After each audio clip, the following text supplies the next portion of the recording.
ವಿದ್ಯಾ, ಒಂದು ಡೌಟು. ಏನ್ರಿ? ಇನ್ಸ್ಟಾಗ್ರಾಮಲ್ಲಿ ಒಂದು ಟ್ರೆಂಡ್ ಉಂಟು, ಒಂದು ಭಾರಿ ಟ್ರೆಂಡ್. ಅದು ಅಂದರೆ ನಾಟ್ ಜನರಲೈಸಿಂಗ್, ಬಟ್ ಹುಡುಗಿಯರು ಸ್ವಲ್ಪ ಜಾಸ್ತಿ ಮಾಡ್ತಾರೆ ಆ ವಿಡಿಯೋ. ನಾನು ನೋಡಿರೋ ಹಾಗೆ ಗೆಟ್ ರೆಡಿ ವಿತ್ ಮೀ. ಅದು ಗೆಟ್ ರೆಡಿ ವಿತ್ ಮೀ ಹೇಗೆ? ಅವರು ರೆಡಿ ಆಗೋದನ್ನು ವಿಡಿಯೋ ಮಾಡೋದು, ನಾವು ಕುತ್ಕೊಂಡು ಅದನ್ನು ನೋಡೋದು. ಸೊ ನಾನೇನು ರೆಡಿ ಆಗೋದಿಲ್ಲ, ಕರೆಕ್ಟ್, ನಾನು ನೋಡೋದಷ್ಟೇ. ಸೊ ಅದು ಗೆಟ್ ರೆಡಿ ವಿತ್ ಮೀ ಹೇಗೆ? ಅದು actually get ready with me ಅನ್ನೋ ತಪ್ಪು sentence. It should be I am getting ready ಅನ್ನೋದು ಇರಬೇಕಿತ್ತು. ಅದು ಆ್ಯಕ್ಚುಲಿ ರಾಂಗ್ ಫ್ರೇಸ್. ಅಥವಾ ನಾನು ರೆಡಿ ಆಗಬೇಕಾ ಅವರ ಜೊತೆ? ಈ ಥರ ಮಾತಾಡೋದಕ್ಕೆ ರಬಿಶ್. ಆಮೇಲೆ ಲೈಕ್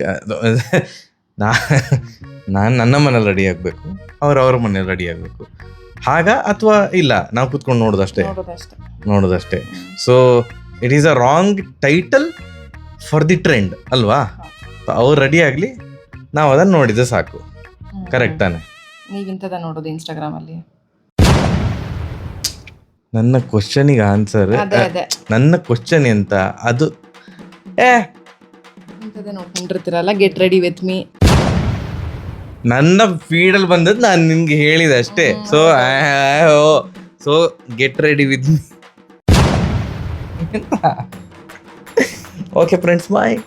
ಓಟ್ ಬತ್ತೀಯಾ? ಟಾಟಾ. ಓಟ್ ಬಾ.